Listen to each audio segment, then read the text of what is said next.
Welcome back. You are listening to Midlife Crisis, the #1 millennial podcast with just the right amount of overthinking, where two lifelong friends take on life, culture, sports, and the undefeated Father Time. If you are a weekly listener, or if this is your first time with us, welcome. I'm Adrian. I'm Jeff.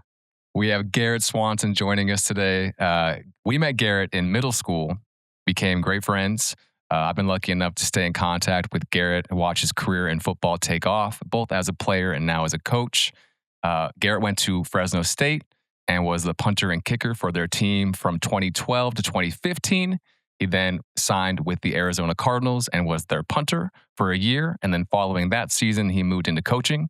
He's coached at the University of Illinois as their strength coach, and then was hired as the assistant strength coach for the Cincinnati Bengals, where he's been working there for the past several years. So Garrett, welcome. And more importantly, what's up, guys? And more importantly, when we were in high school, me and Jeff would be hitting the weight room, two basketball players, skinny, scrawny motherfuckers.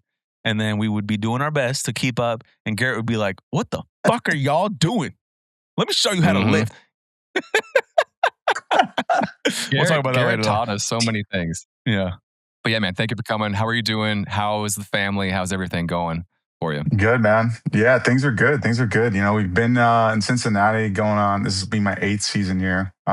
Very blessed to have come this far and stay with one team for as long as I have. I know that's not normal in the NFL, which is really cool.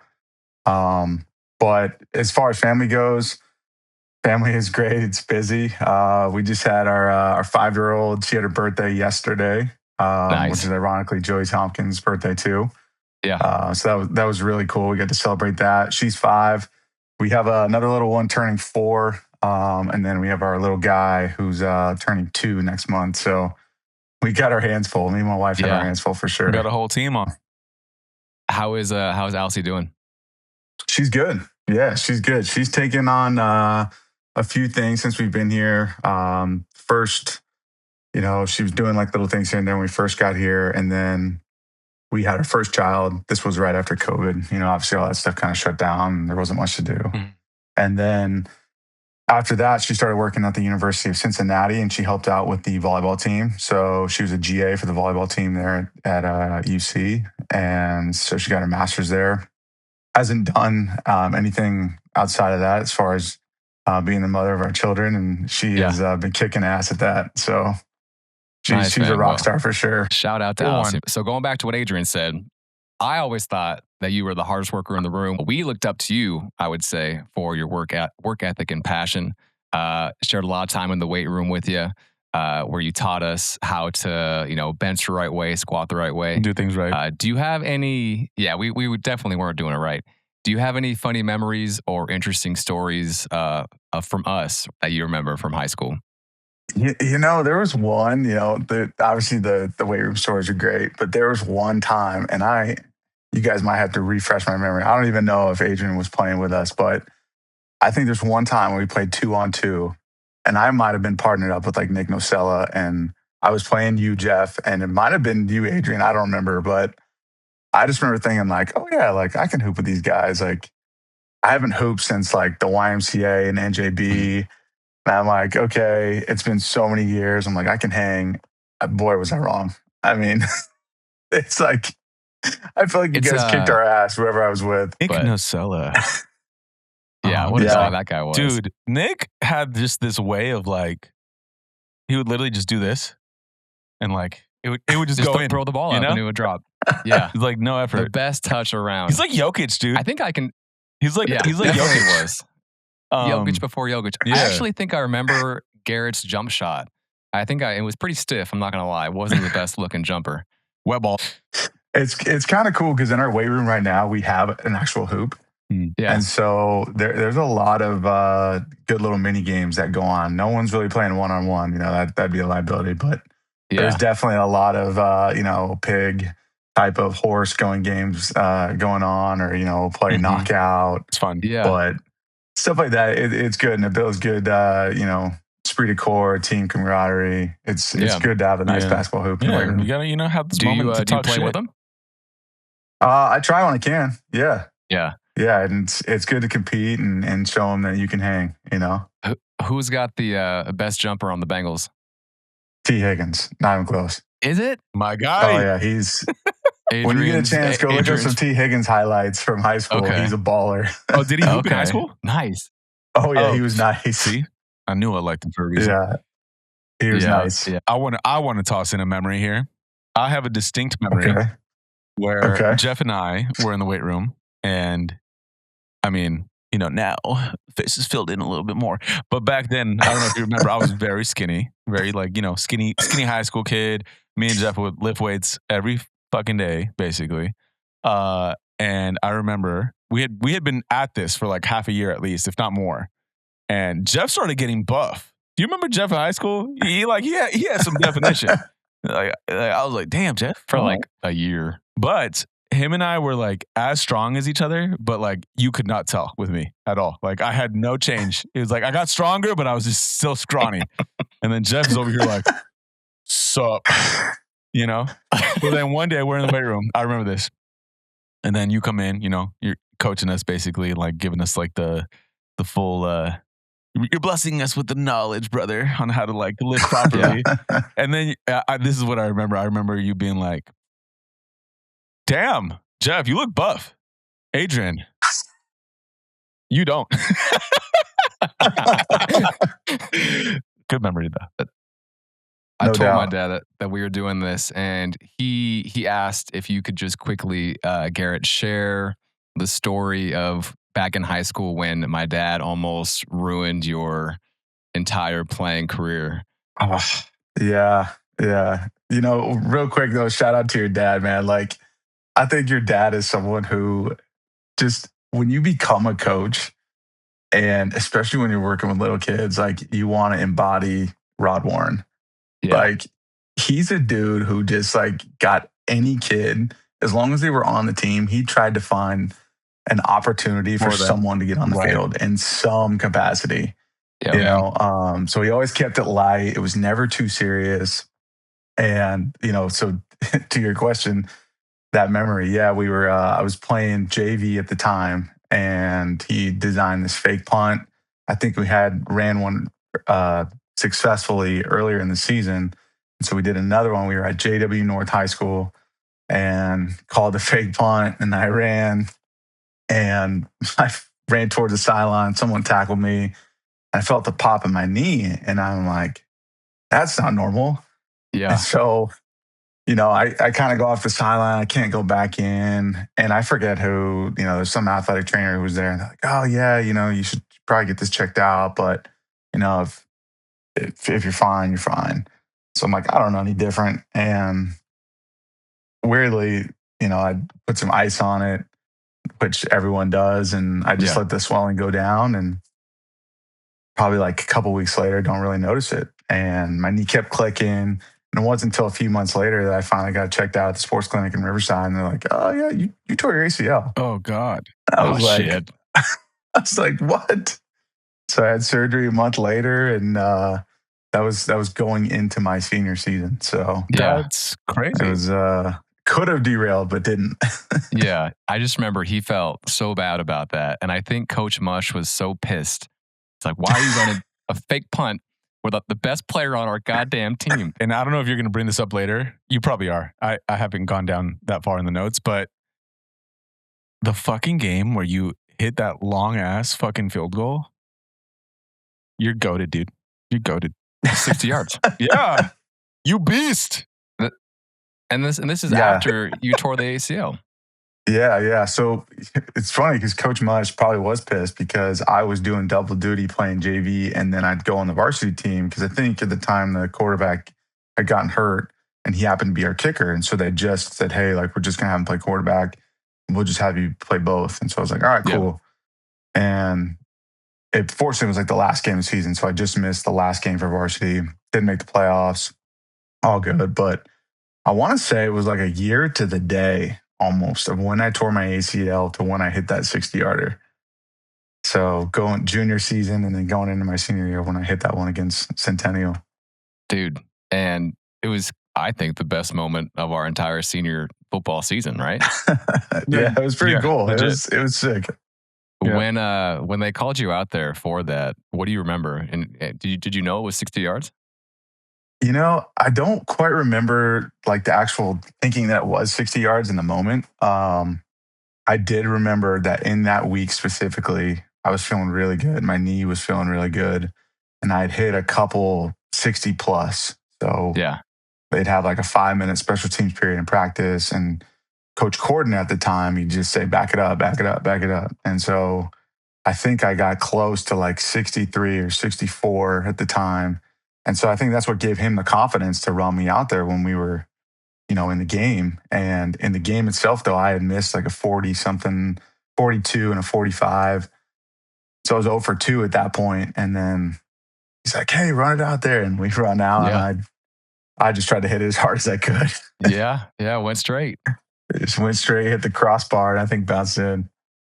Cool, man. That's awesome. I remember it. I have it like as a vivid memory being, at the game in the stands, watching it. Yeah. Yeah. That's sick. Because like our team sucked. But that was fucking fire, though. We went 0-10. We went 0-10. Terrible football team. But G Swan came in. Give me some, brother. Yeah. Garrett, I want to ask, obviously, like, wasn't the best year for the Bengals this past year. Sure. Like, just anything that you want to reflect on from the year, or maybe it could be, what went well and what you guys, maybe want to improve on going forward. Yeah.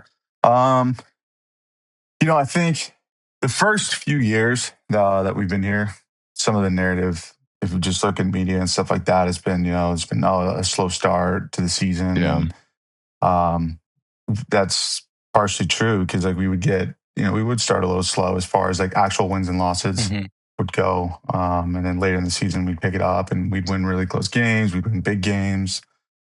And, so last year, like we talked about that a lot. That was a big thing in the offseason just for our team itself. And talked about how can we start, faster once the season gets going. And we did. It was cool because like first game we went to Cleveland and we ripped off a win. We're like, okay, awesome. We're 1-0. Yep.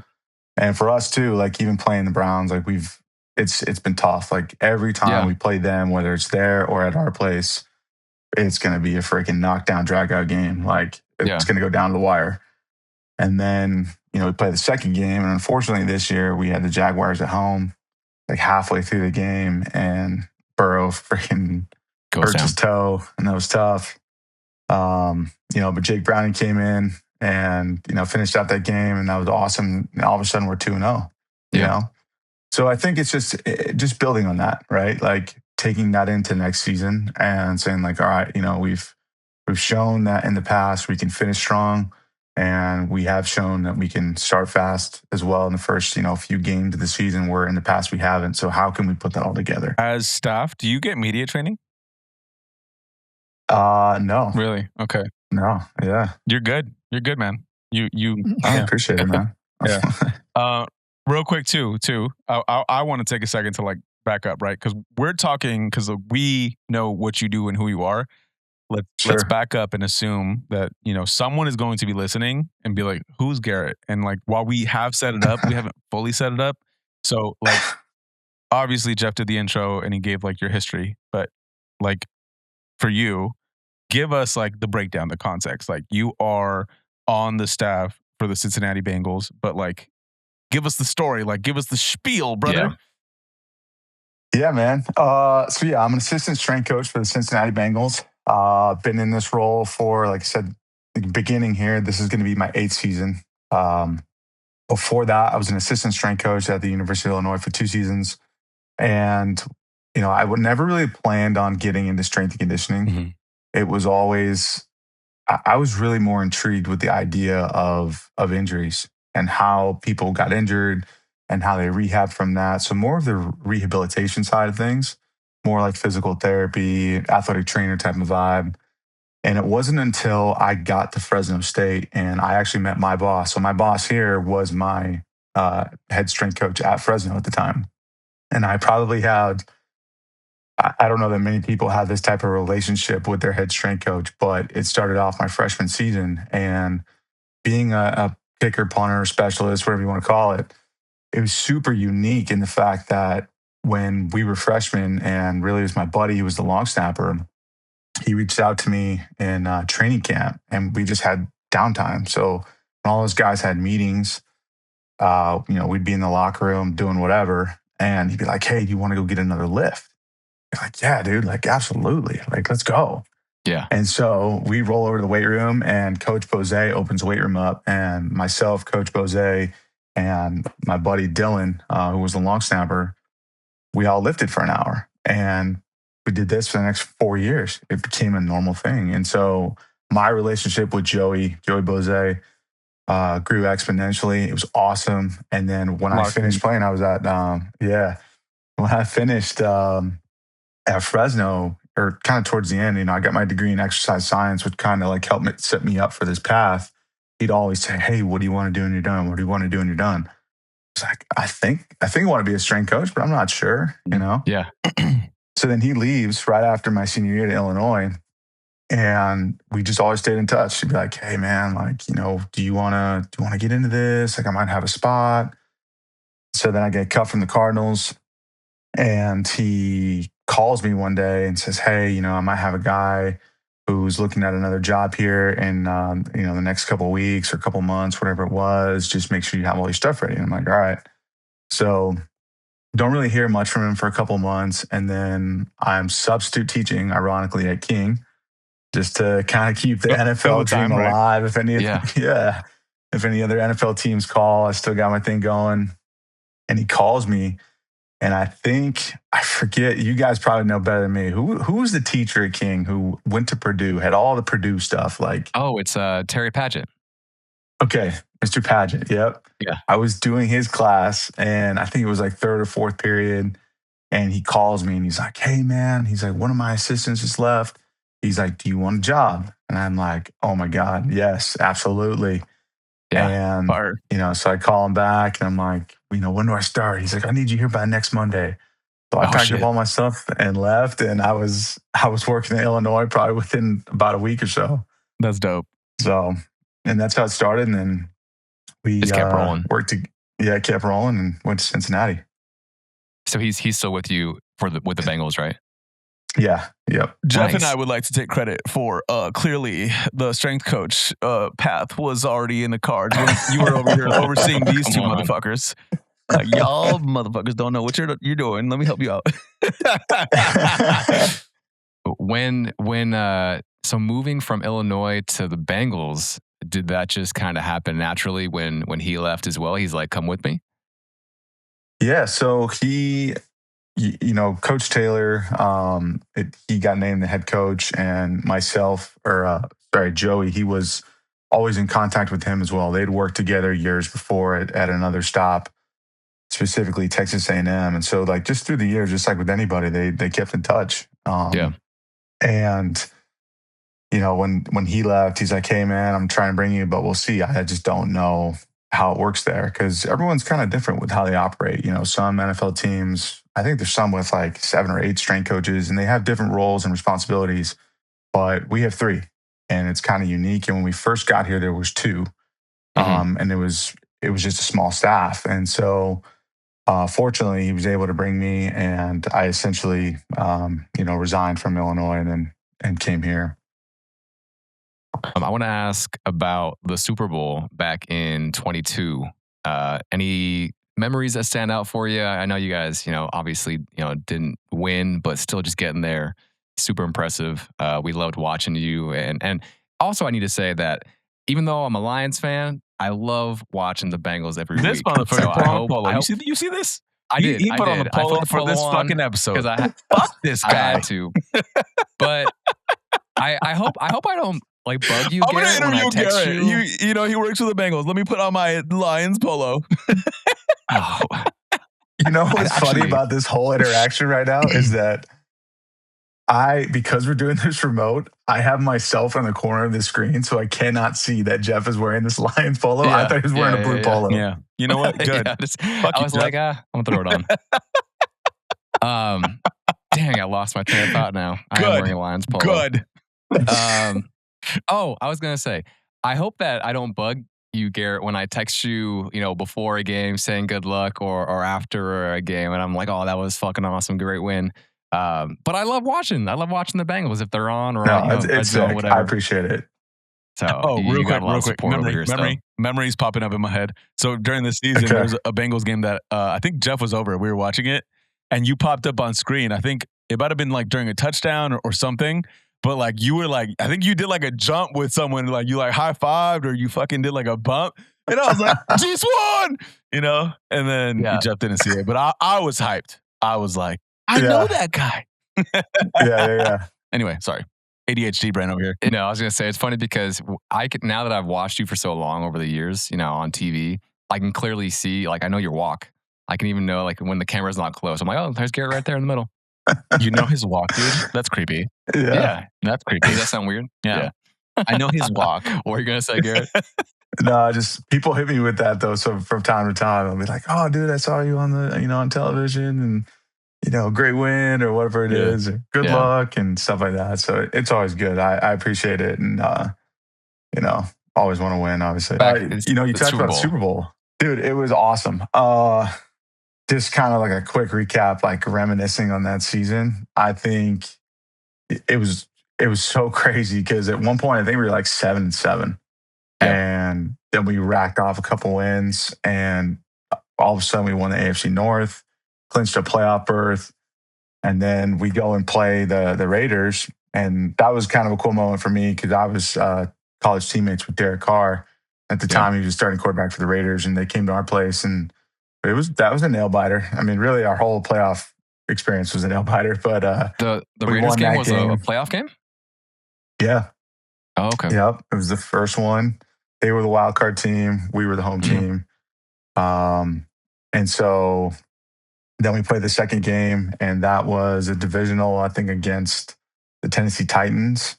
And we go there, and, we just had some very great turnovers our way and some big moments. And we ended up winning that game. I think it was either a walk-off or a go-ahead, close to walk-off field goal by Evan McPherson. Mm-hmm. Yeah. And then that last game at Arrowhead with Kansas City, that was pretty sick. I think we went to overtime off the top of my head. You guys were down big in that game, right? Yeah, down big, man. It was. Was it 23 or something like that? 20-3? Or maybe I'm wrong. It was something. I feel like we were down. I'd have to go back and look. But that was sick. We won that, and it was like, oh my gosh, it like really sunk in. Like, we're actually going to the Super Bowl. Like, this is crazy. But yeah, after that, we stayed at UCLA, which was cool. So we got to stay kind of, they have like a hotel that's right attached to like their football facility. And we got to use their football complex for the week. And so that was great. We got to go out to use the turf fields, and then they have a grass field that's kind of on campus, kind of right next to like the Poly Pavilion. And we used that for our practice sessions. And it was good. It was nice. Everything was there within walking distance, which was great because you didn't have to get on a bus or anything like that. Yeah, easy. The one thing that I think is crazy, though, is I don't think people realize how much goes into not only the Super Bowl itself, but that halftime show. What do you mean? So we have like a pregame timeline for every game we do.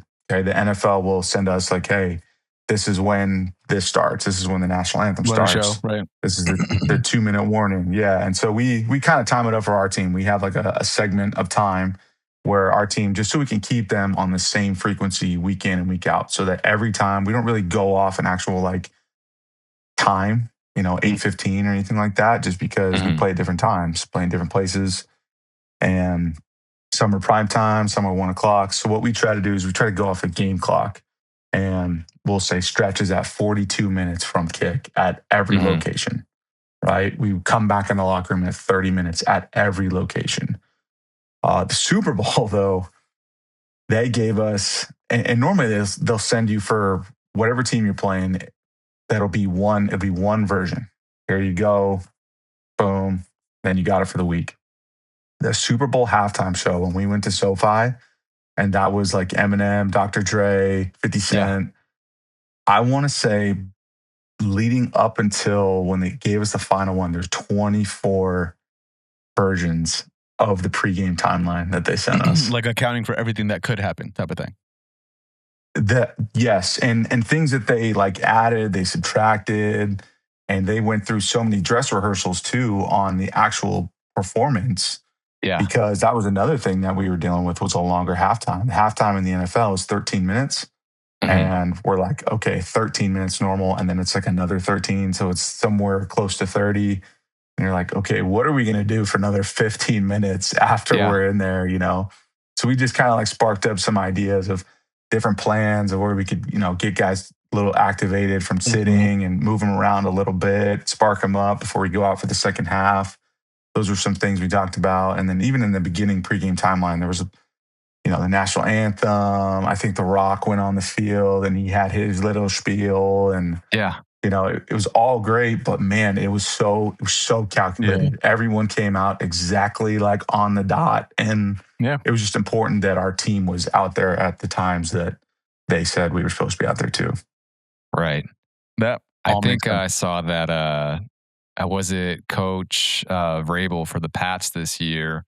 Like for practice, he said that we're going to simulate the 40-minute halftime. So they did a run through and they made him go, you know, sit and stretch or, you know, get activated. But it's like I said, it's double the normal halftime at least. So, crazy. Bad Bunny, baby. I guess let's ask like what'd you think of like the game this year and the halftime show, and like are you able to watch as a fan when you're not in the game, or how does that work for you?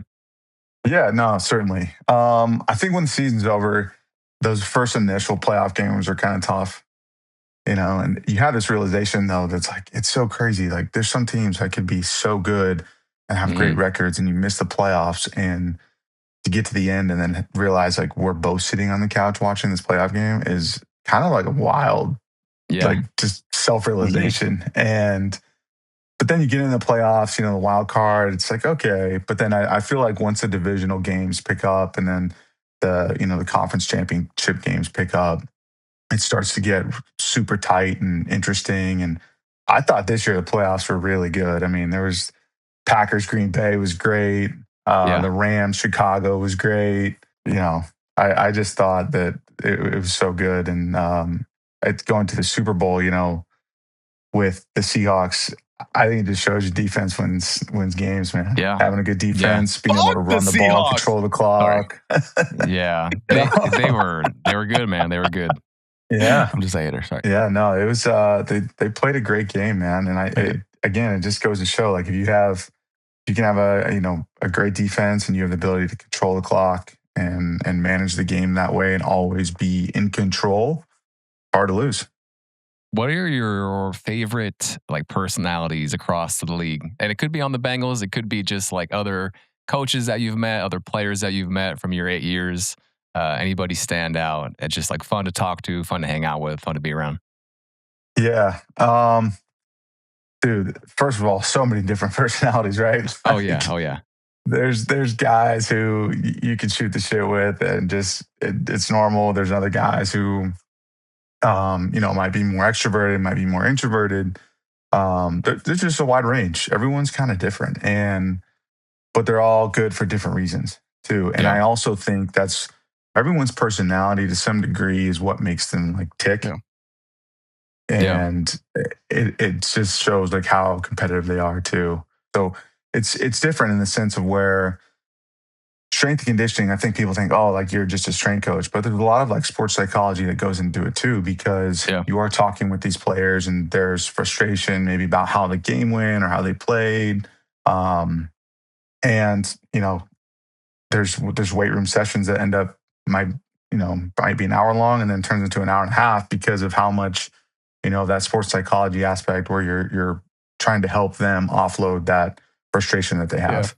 T and Jamar are awesome. They're funny, man. They're good. They keep it light, which is good. But I think, man, all these guys, as soon as they step on the field, like it's all ball. Yeah. And that's the other cool thing about they're pros, man. Like locked in. And the NFL, different from college, is just the idea that like it's all ball all the time. And it truly is. Like there should be no other outside noise for these guys in a perfect setting. There is from time to time, but when it's time to go, when it's time to practice, when it's time to play, like these guys, they flip the switch and they're on another level. Yeah, locked in. Yeah. Real quick, I want to make a comment. Number one, thank you for sharing this. Number two, I don't think that people realize this, and I love what you're saying about like the whole weight room, like interaction and process. It makes so much sense to me as I'm like listening to you talk, because yeah, like I could see that. I could see how it's like almost like an emotional thing. It's like an emotional like way to connect with people, right? It's like, yeah, you're pushing heavy shit, you're lifting things, but aside from like trying to improve your body or stay in shape, you do have those moments. I can imagine where it's like, fuck, I had a rough week, or I'm angry at the way this thing turned out, blah blah blah. So it's really cool to hear you express this, and then I could only imagine it's like almost like a different channel to make like it's like human connection, right, through this exercise, literally, of pushing heavy shit. So it's cool. That's cool. As a strength coach, I can only imagine on a human level with the players. It's like, yo, dog, you're my dog. I'm in there, dog. Yeah. So that's dope, man. Appreciate you sharing that. Yeah, it's cool. Yeah, for sure. Garrett, what's your favorite place to play, like for a road game? And then your not least favorite, but maybe the toughest place to play in your eyes? Yeah. Ooh. I think favorite and toughest kind of goes into one for me. That's probably going to be Kansas City. And I think I just have a different, like, I don't know, vibe about their stadium at Arrowhead, and just having gone there in the playoffs. Do you hate them? Do you just with a passion? No, Jeff wants you to say like, Jeff, say it, brother. Yeah, because there's a rivalry there for sure. There is. There's like this kind of new rivalry almost, you know, and obviously like we have our games with Pittsburgh and Cleveland and Baltimore, and those are great games. They always are great. Always are. Yeah. Love going to those stadiums too. They're great stadiums. Their fans are good, but there's something about Kansas City, man, because I'll never forget my first NFL game ever. Okay, preseason number 1, as a coach at least, preseason number 1, we go to Kansas City after, pretty sure they had just won a Super Bowl. Okay. And preseason 1, we're playing there. I think we're playing our starters for like a half or something like that, maybe a quarter. And dude, in pregame, it was like a sold out crowd. It was crazy. And their fans were so loud in this preseason game. And I'm thinking to myself, like, well, crap, like, this is insane. This is real. So then we don't play him for a while, and then we end up playing him in the playoffs like a few years later. And I'm like, this is the same type of vibe and energy that I got in that preseason game. Like, this is electric. So I would tell you, man, if there's, I think maybe any playoff, home game experience, if you're a fan of that team, I can imagine Detroit. I mean, Detroit is loud. A Detroit home playoff game is probably up there. I just haven't experienced that. Dude, they're angry, man. They're angry. They had a long work week. Yeah. They're in the stadium. They're just, let loose, brother. Ready to we don't make cars anymore. Okay, wait. I have a question. Yeah. So, and this could be like a first time memory or whatever, but being on the field and feeling the energy of the crowd and like the noise and like, oh my God, look at these thousands of humans that are just here to worship this fucking sport, and they're just rah. Like, how does that feel? Like, did you like absorbing all that energy? Like, are you just like, wow, this is fucking crazy? I have like one of the dopest jobs on earth, or what?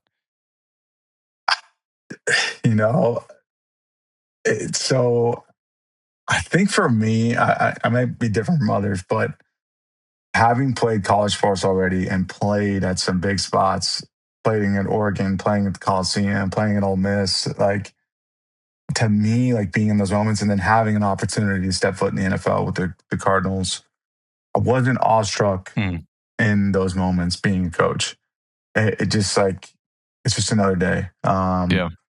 And no, for real, like I'm serious. Like Yeah, I believe it. it's another day. And weirdly too, like you're on the sideline, and for us, our responsibilities as strength and conditioning staff, kind of you get double duty with you're the quote unquote get back coach. So Yeah. any coach that loves to like, coach out from the field on the grass, you're having to pull them back because usually Yeah. the refs will start ripping your ass if they don't. Yeah. Which is good. Like they got to do their job, right? Like they got to make sure that the sideline's cleared. And so you got to make sure you're pulling your guys back within the spaces that are defined on the sideline there. But you're doing that, you're trying to get guys hydrated. So there are times where you're just busy, man. There's a lot going on the sideline. Like it's not so much like, oh yeah, they're there. They go sit, they go stand, they go out in the field. Like it's busy. There's a lot of things moving around, moving pieces. And I think at times you just kind of forget about it. Like in the zone, locked in. Yeah, you're locked in. Yeah. So one time though, I'm gonna go back to Kansas City. Like I think it was honestly like the first quarter. Their fans were so damn loud, I couldn't hear myself think. I'm thinking to myself like they're so loud. And it was it was the AFC Championship game, and I just remember thinking like I haven't been to another stadium that's been this. I haven't been somewhere this loud. Do you wear a headset or you don't, right?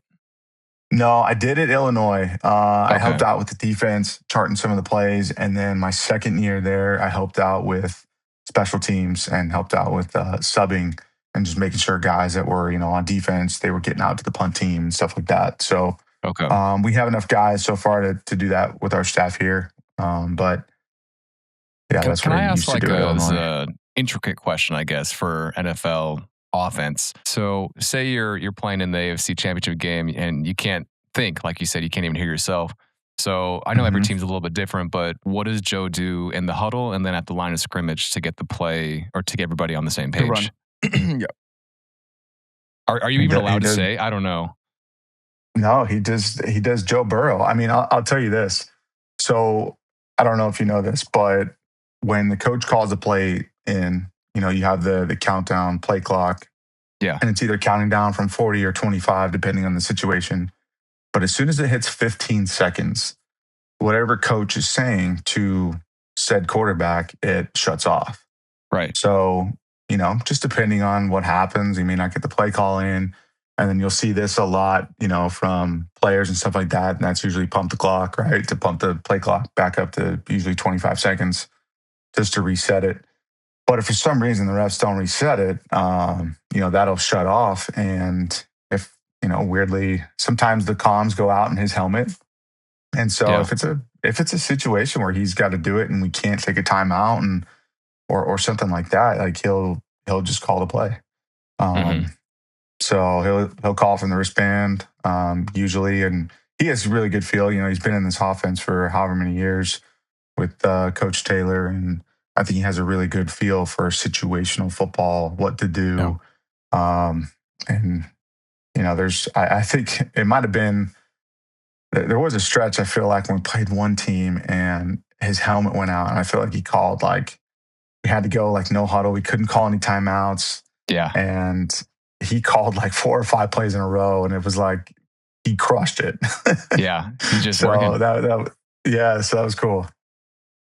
That's cool. I think as fans, like we don't understand, what goes into behind just how an offense is called or the intricacies of the game. You have so many people on the recliners, like I am on Sundays, like, oh, like dumbass, why'd you throw that? It's just like, no, dude, you don't get it. Like it's just so much that you can't figure out, I guess. Real quick, little ADHD brain moment. Side note: I helped this man move in, to this Temecula house. And the main highlight of the whole move, dude, I just ordered a lazy boy. I'm so excited to watch football. Yeah. So he's over here, I haven't seen him obviously in person, but like I can just envision Jeff just with a Coors Light, like feet up, like throw the fucking ball, or like yeah, like how'd you not see him? He's wide open. Like, dude. Okay, sorry. Little side note. 350-pound lineman chasing you. Garrett, has there ever been a time when Evan McPherson maybe got hurt and you thought to yourself, coach, sign me for one game. Like I can do it. Put me in. You know, yes and no, right? Like I'm at a point in my career where I know I'm long gone from that. But I still have confidence in myself for sure. And Yeah. I think if there was something kind of like within my wheelhouse, I could do it.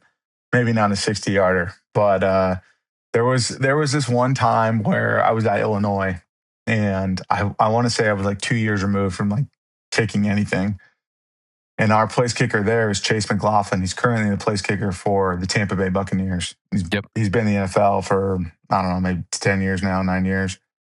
And he had come down. He was a senior, and he's like, "Hey, man," he asked Coach Bose, he said, "Coach Bose, is there any way Garrett could come up and kick with us?" I'm like, yeah. It's like, sure. So Yeah. we go to the equipment room. Coach Bose says it's cool. Go to the equipment room, get some cleats, and I go out and kick with him and the punter at the time. And I had a rough outgoing. I mean, it was like he was just crushing these footballs, and I felt like I was in fifth grade. It Yeah. was like Just it was like so tough. it doesn't come back too easily to you. It doesn't, man. It's a skill, right? Like Yeah, I feel yeah. like with anything, if you start to take yourself away from it for a long, extended period amount of time, like it's hard to get back on that skill. Right. Yeah. Right. And I still remember watching you. I think my dad and I went to, was it Qualcomm at the time when you were with the Cardinals? And we watched Mhm. you hunt for them during the preseason. And I was like, damn, he made it. He's there. I know Did you Yeah, that enjoy was sick. punting? I know him. Yeah. Did you enjoy punting or I guess place kicking more? Yeah, I like both. I liked punting more. To me, it was more like I felt like there was just more of like a touch to it. Whereas kicking, I mean, kicking still is, but just to be able to like place the football and bomb it away, I always Right. felt like I had better attributes for that than kicking. But ultimately, that's what I did at the Cardinals. Yep. Did that in kickoffs, and that was cool. Like you brought that up, like that was my last time ever in Qualcomm before they freaking demolished that whole Yeah. thing. Yeah. I was sad to see that thing go, man. Like, Yeah, because a didn't you lot go of to San years. Diego State, Jeff? Yeah, I was there for football games. I was there, not every Yeah. single weekend, but yeah, it was a historic place. It was kind of run down. It was probably time to get it, Yep. get something new. I haven't even been to the new one down there where the Aztecs play now. I think it's called Snapdragon. But I Really? heard it's pretty cool. Well, and like this segment on just like your coaching career with what's next Yeah. for you? Like, what are your goals in the future this coming season, and then also like looking farther ahead? What do you want to try and do? Yeah, man. Obviously want to be a head strength coach at a team. That's kind of like the next step for me. And it's unique in this profession, right? Like there's different odd job titles here and there, but for the most part, being the head strength coach of an NFL team is kind of like close to being the pinnacle of this profession. Mhm. So I feel like I'm close. That's where I want to get to. Definitely that's my goal. And then outside of that, like with our team, want to win a Super Bowl to get there and be as so close as we were. Oh man, it still dawns on me from time to time. I'm like, oh my goodness. So close. There's moments in that game where I'm like, man, if we had that back, and Right.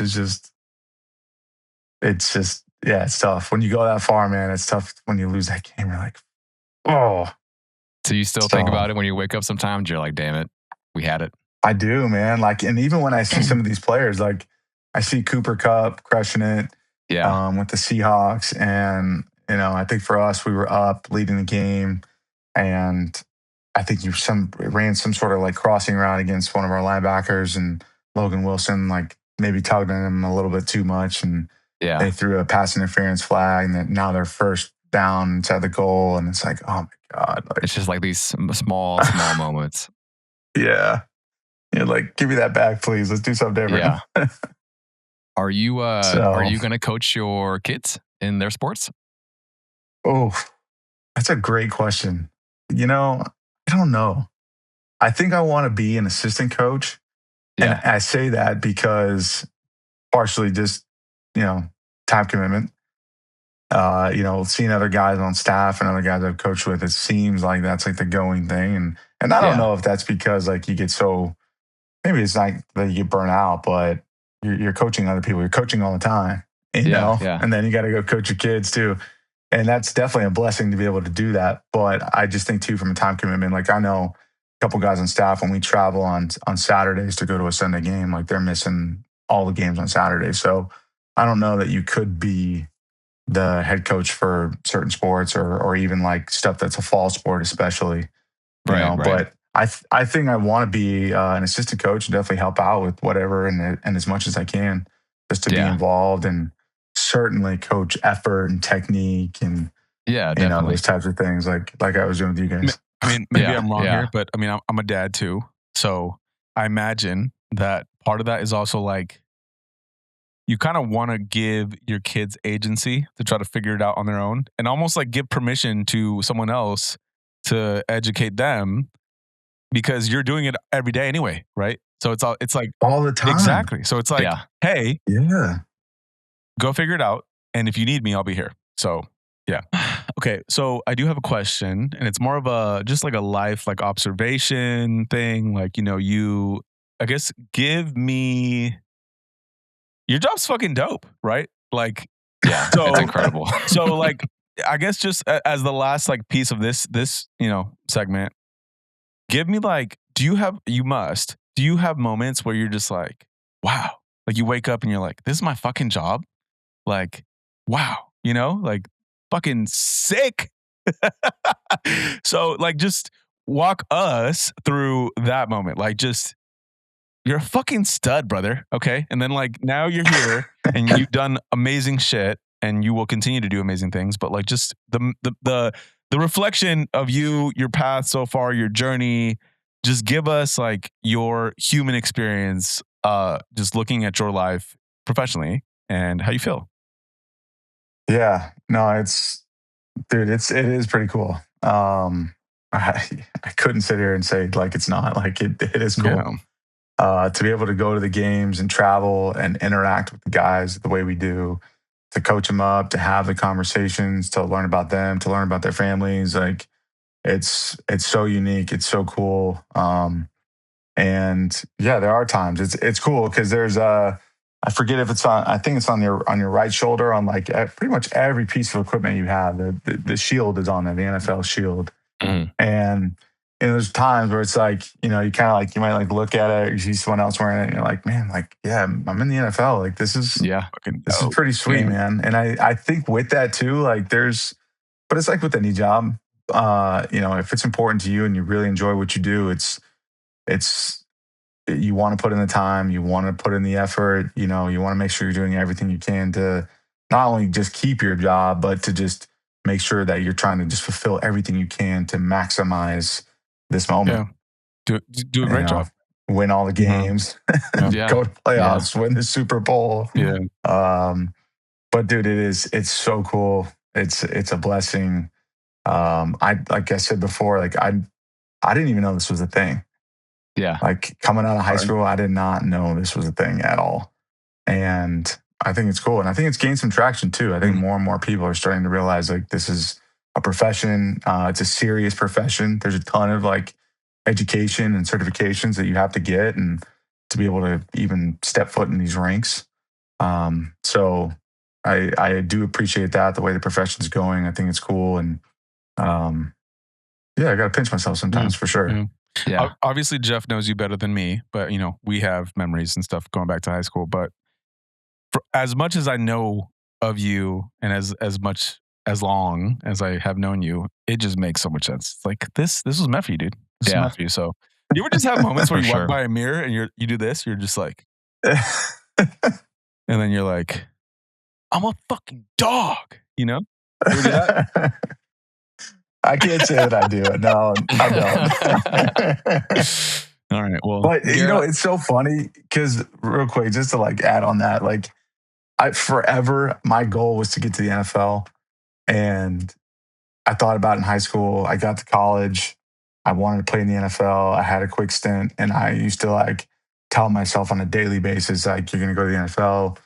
And maybe that was just me like not being specific in how I would like, talk to myself. But the fact that I feel like I've been here as long as I have, I've definitely fulfilled a big goal of mine that, again, I want to keep continuing to fulfill. But it's, and again, I never thought I'd be a strength coach, but I'm in the NFL, and it's awesome. It's fucking fire, man.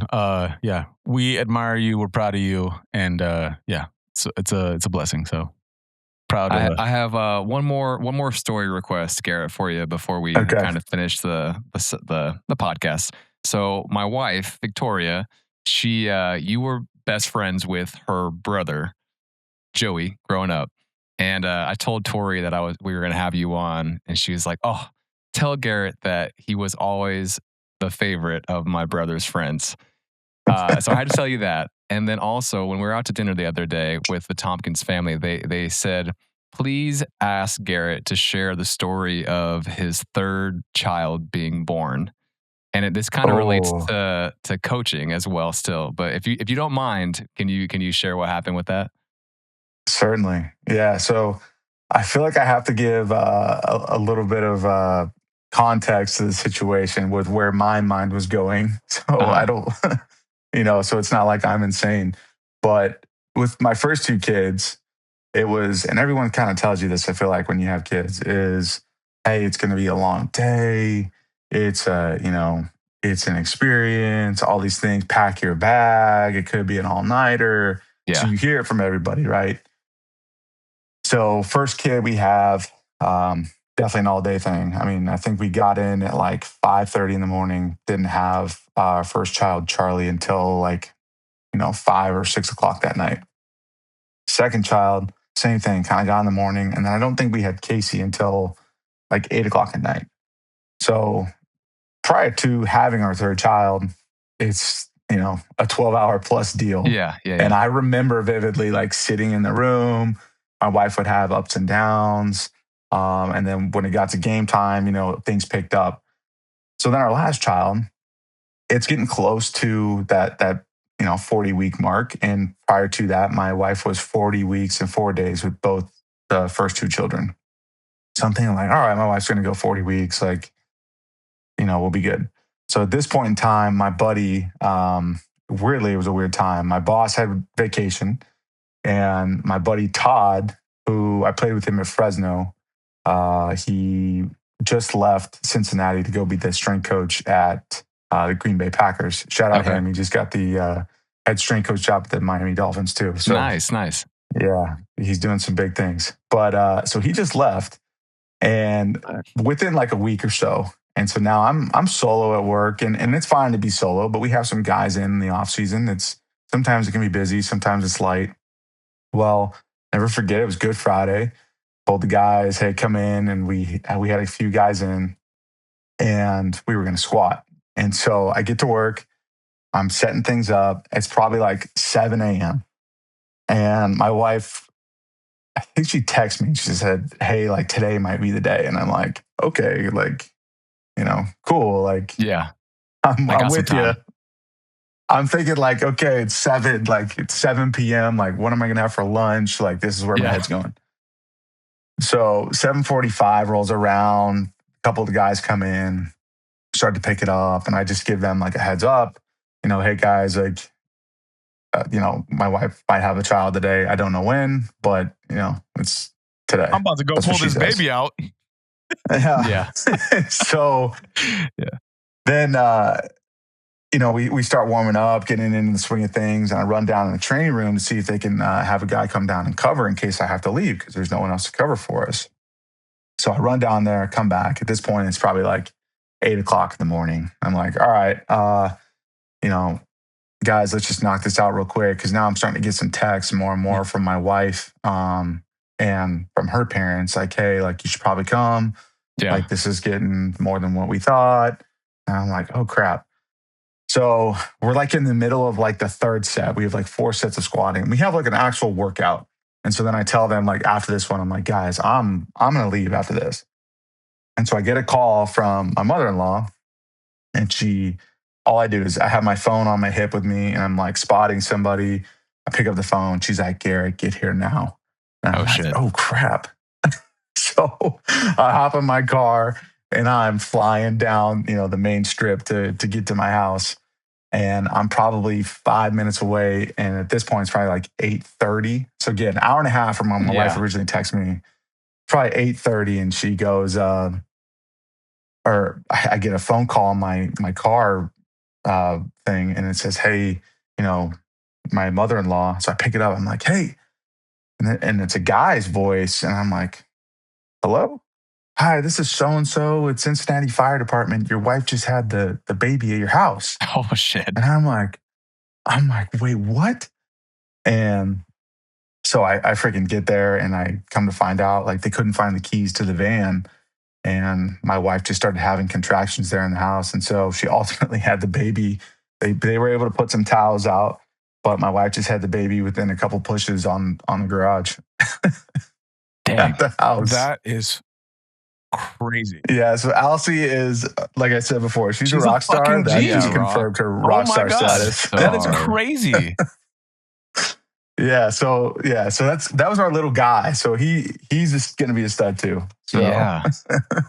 Damn, Dude, what a story. That's a great story. Yeah, it was a wild experience. Yeah. Well, thank you for sharing, man. I think I knew but I didn't know all the details. Yeah. Okay. I have a question for you. So like this is, transitioning kind of away from career specific stuff and more just like in theme of like the podcast, like Midlife Crisis. So for context for you, like when we started this podcast because number one, past 30. Well, that was my question. How did this start? Okay. All right. Yeah. Well, one day me and Jeff were just playing fucking PlayStation, and then we were playing games. This guy was like, I've kind of always like wanted to do a podcast. And like, as long as I've known Jeff is never the type to like say, I want to do a thing. So for him to say it out loud, I'm very much a doer. So for him to say it out loud, I was like, wow, like this guy, I have to follow up. Like we got to do something with this. So then I texted him immediately after. I was like, are you serious? Like, don't play with me because I will make it happen. We're going to do this. So anyway, long story short, like after he said that, I was like, yeah, we're doing this fucking podcast, brother. So anyway, but we're almost at a year now. Yeah, and like the whole like concept or like the reason we called it Midlife Crisis is like, I don't know if you feel this way. We definitely do. Going from your 20s to your 30s, you're not old, but you're starting to have those moments where it's like, fuck, like it's been X amount of years since this or that, or like maybe you have a conversation with a 20-year-old at work or something, and you're just like, you don't know this, stop making me feel old, like fuck, or maybe like you injure your back doing a fucking layup in the gym on basketball, like me, like this asshole right here that you're talking to. So it's just like it's a play. Like obviously we're not old, but it's like trying to be youthful and have fun, but also embracing life and getting older, trying to balance being professional and also being a fucking asshole, brother. But so it's all those things. So my question to you in that context and like in the theme of the podcast, give us what your, like, if you have one, you must. If not, you need to get one. A midlife crisis purchase or hobby, like something as a millennial that you're just like, you know what? I'm older now. I got my career. I'm fucking killing it. Mm-hmm. Let me just drop some fucking dollars on this selfish ass purchase. Or it could be just like a random hobby, whatever. Yeah. I'd love to drop money on a lot of things. But the one I can't pull myself to do it. But the one thing that I could probably relate to as far as like a midlife crisis thing, and I kind of like, my wife and I dumbed into it, was my in-laws moved out to Oklahoma and they bought a lake house. So they moved out of California, moved to Oklahoma. As part of getting the new lake house, and we vacation there every summer. It's so awesome. They got a new boat. And so when we moved out to our first year at Illinois, it was just me and her. It was great. We had like this small little driveway, and we were going to go vacation in California for a week. And so we go out to California, and we just drive out. We're like, oh, we're going to drive.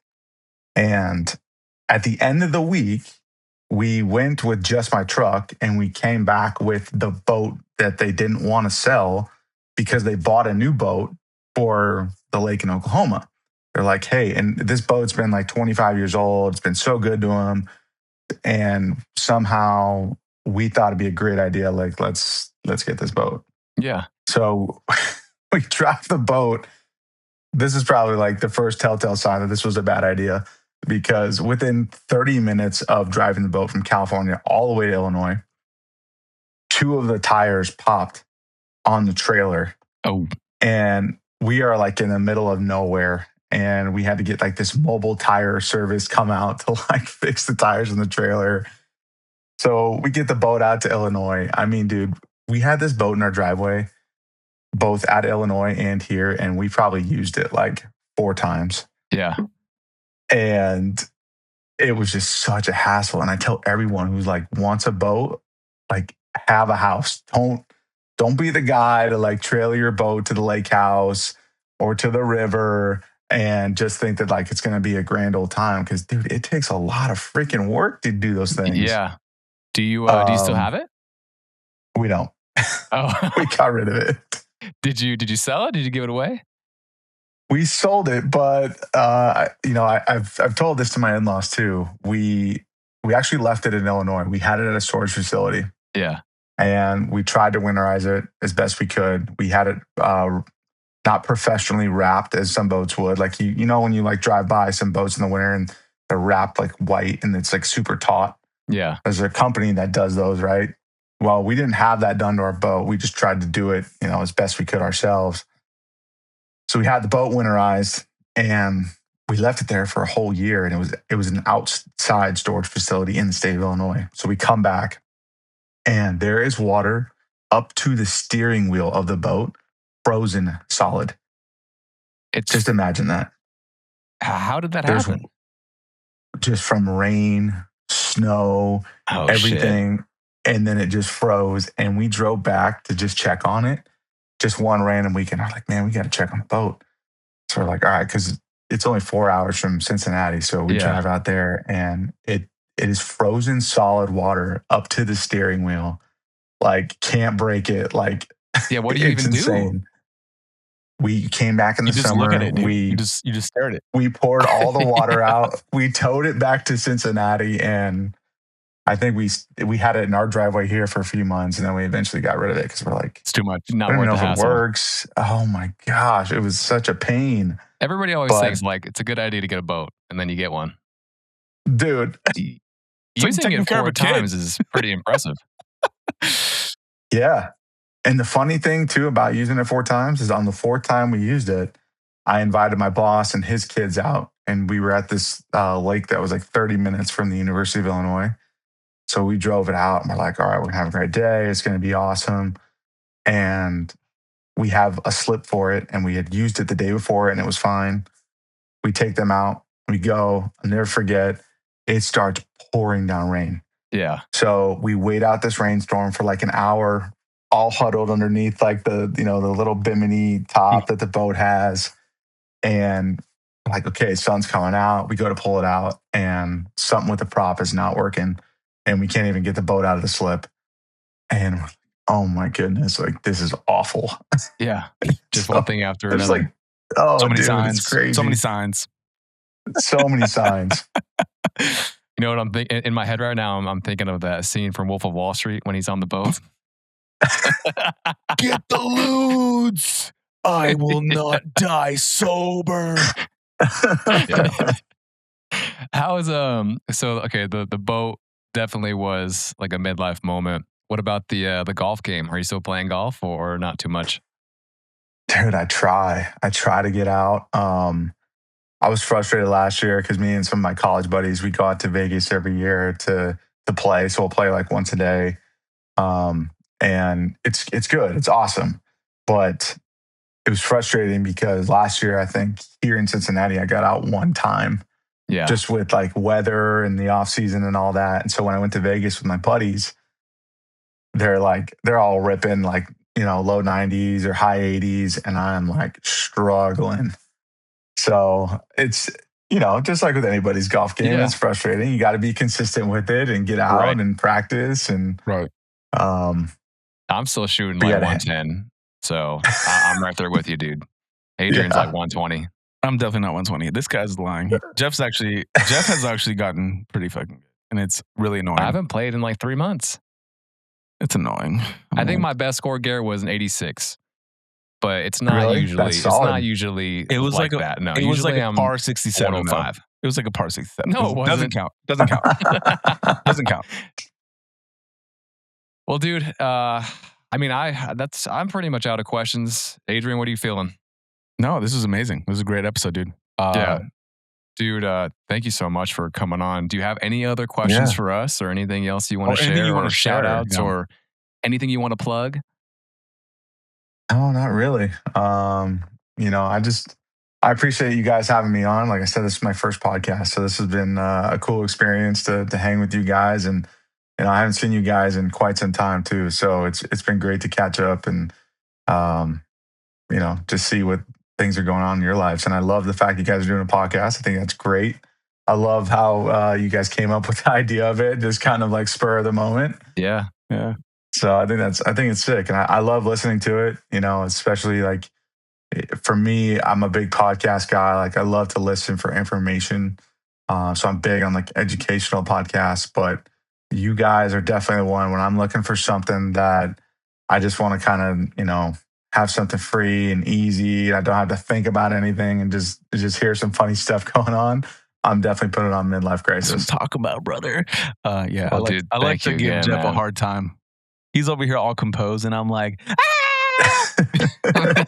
we got a good bounce. Oh, it's good. It's good. I love it. Yeah. All right, brother. Well, thank you again. It's a pleasure to see you and talk to you. Really appreciate you just hanging with us for about an hour. We're supporting you always. Yeah, man. Yeah, appreciate you guys. Thanks for everything that you shared. Great fucking conversation. It's just to hang out with the boys. You know what I'm talking about? Yeah. But yeah, man. 100%. Glad you're doing great. You're fucking killing it. Yeah, this is really good. Really, really good. So yeah, I appreciate you guys. All right. Cool. All right, guys. See you, man. Take care.